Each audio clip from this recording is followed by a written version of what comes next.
Welcome to Finance This, Property That. My name's Dion Fernandez, and this podcast is for property enthusiasts, time-poor professionals, self-employed borrowers, and strategic investors looking for residential or commercial property who want more than just a low interest rate. They want a strategy and a team around them. Each week, I'll share strategies, structures, and lending moves that actually grow wealth, not just get you the loan. And also, I will help you surround yourself with information from professionals in their field. If you're here to build smart, not slow, you're in the right place. My vision is to empower financial legacies for generations. I am a mortgage planner and finance strategist, and I work with doctors, developers, business owners, and high-income earners to build serious property portfolios. So without further ado, let's get into today's episode. Hey everybody, welcome to this episode of Finance This, Property That.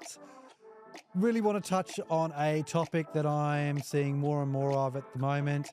It's something that I am quite passionate about, but also learning the intricacies, because I've done residential for so long, is around commercial property lending. Now, a lot of my clients are self-employed, and I do quite a bit of commercial lending. As some of you know, I have hired Craig, who is freaking amazing at commercial lending and also development finance. And he's come on as my senior commercial credit analyst to just help me service more clients like yourselves. And I hope that you're all listening. So today I want to talk about commercial property lending and why some investors and business owners will get this wrong. Because really, as an investor, that's the next best step once you've tapped out of residential, is to diversify into commercial. Now, commercial properties can be cash flow gold, or they can be an absolute finance headache. You can choose that. So I want to unpack what actually matters most when you're trying to finance a commercial asset and why that differentiates between a residential purchase, because there are inherent differences. So why would you consider commercial lending?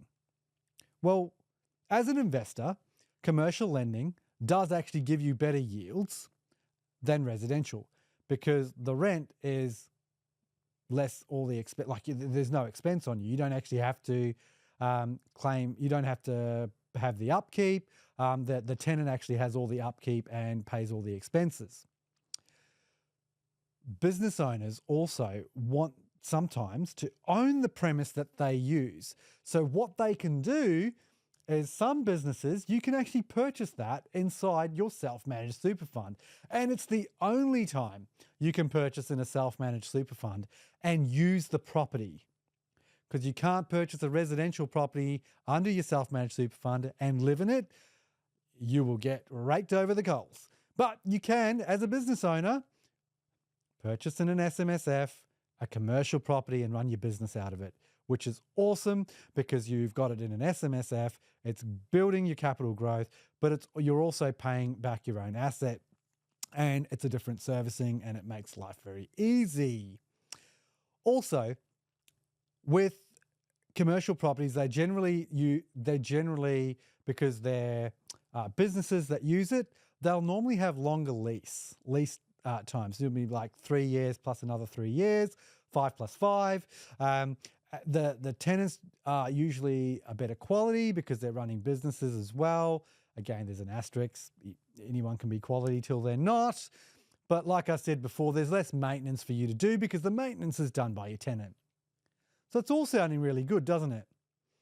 But when does it not make sense? Well, it doesn't make sense, ideally, if you're an investor, when you're not ready to buy, you're too early in your property journey, your property portfolio journey. It's not the right asset, and you actually don't even have the sufficient cash or equity to purchase the property in the first place.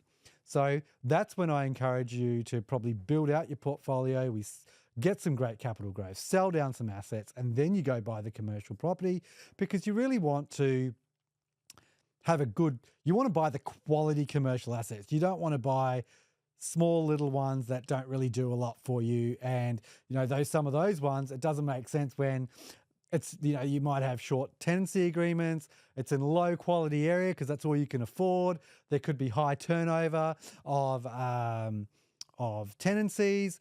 There's also maybe poor business cash flow that's in it as well. And also, if that property's been vacant for a while, there's probably a reason why someone's not buying it too. Again, it also doesn't make sense if you're not using potentially a buyer's agent that specialises in commercial lending or commercial properties to purchase some of these properties. Like I said before, commercial differs from residential finance. The LVRs are a little tighter because of the type of, and that'll be dependent on the type of asset that you're buying, the location. The lending is sometimes on investment. Commercial is based on the lease strength, the lease, not just the income. Sometimes your vacancies will destroy servicing. Your valuations are very different. If it's an investment, the valuation will use the rental cap rates and interest cover to service the debt. There's no lender's mortgage insurance options usually. Therefore, you might need more cash up front, like I said before. But some lenders will be able to lend up to 100% of your residential security when there's a commercial security tied to it. So in some cases, you may not need more cash. Again, it is around debt structure and strategy. So what are some of the things the lenders want to see to make it a successful application?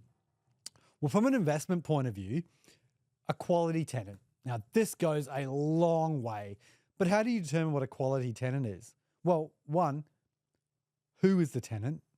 What is their industry? So a strong industry will determine that. How long have they actually been leasing that property for, and what are the lease terms? The location also determines the success factor in an approval. Where is it located? Is it in the middle of Whoop Whoop? Is it in the middle of the city? Is it in an industrial area? Which leads you to the next point, the asset type that you're buying. If you're buying a specialised asset like a petrol station, for instance, it can literally only be used as a petrol station. Therefore, your lending is going to be much tighter. However, if you're buying something like an office, an industrial shed, retail, your scope of lenders is going to be a lot more, and your quality of tenant's going to be usually better. The other thing is the property condition, the zoning, and what potential does this property have as well.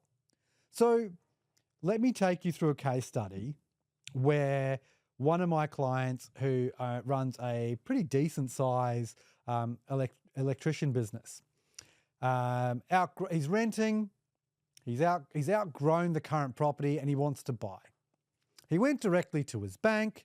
Bank has one policy, one type of product usually, and the banker that he was dealing with didn't quite understand how his financials worked. They didn't ask enough questions, and if they'd asked enough questions, they would have found out that inside his SMSF, there was about $600,000 sitting there. When I asked the question, I said, tell me about what your bank said. He goes, they said I couldn't service it. They said I couldn't buy it because, it didn't have servicing and I didn't have enough deposit. I said, but you've got an unencumbered property. And you go, yeah, but they just didn't take that into consideration. I said, okay, talk me through what you've spoken to your accountant and financial planner about. They said, well, we've got $600K in my SMSF. Financial planner has advised maybe buy it in the SMSF. And I said, perfect. We walked through that process. And the reason why it was good is because the company is now renting the property off the self-managed super fund at retail rates. Therefore, that's an income coming in. And they're also making contributions of up to $30,000 per year per member of that SMSF. Therefore, they have $60,000 plus another 100,000. They were able to buy the property. They have the deposit inside the SMSF. There's still $300,000 remaining in the SMSF to run their expenses, to run their insurances, to keep diversifying the investment inside of SMSF. 80% lend. Business now owns the premises, and the clients have an asset inside their super fund, and it doesn't affect their borrowing capacity outside the super fund because they're already capping out on their SMSF anyway, because they pay themselves as self-employed clients quite handsomely. May not be up to the 250 cap, but it's quite good. They don't actually need to put 30,000 each. We actually service that on the base income that they're paying themselves. So no extra contributions required to service the debt in the SMSF. Play on for personal lending outside of the SMSF. So I hope you got something out of that. Commercial's really not scary. Like I always say with my clients, be organised and be prepared. The information on this podcast, guys, is very general in nature, does not take into consideration your personal circumstances. If you'd like to talk about your personal circumstances, come and find me. Not that hard to find. Instagram at Dion Finance Specialist, LinkedIn, Dion Fernandez, podcast website, www.financethispropertythat.com.au. If you like it, like this episode, share it with your friends, families, neighbours. Like, follow, subscribe. It's all free, doesn't cost you anything. And I'll see you all on the next episode.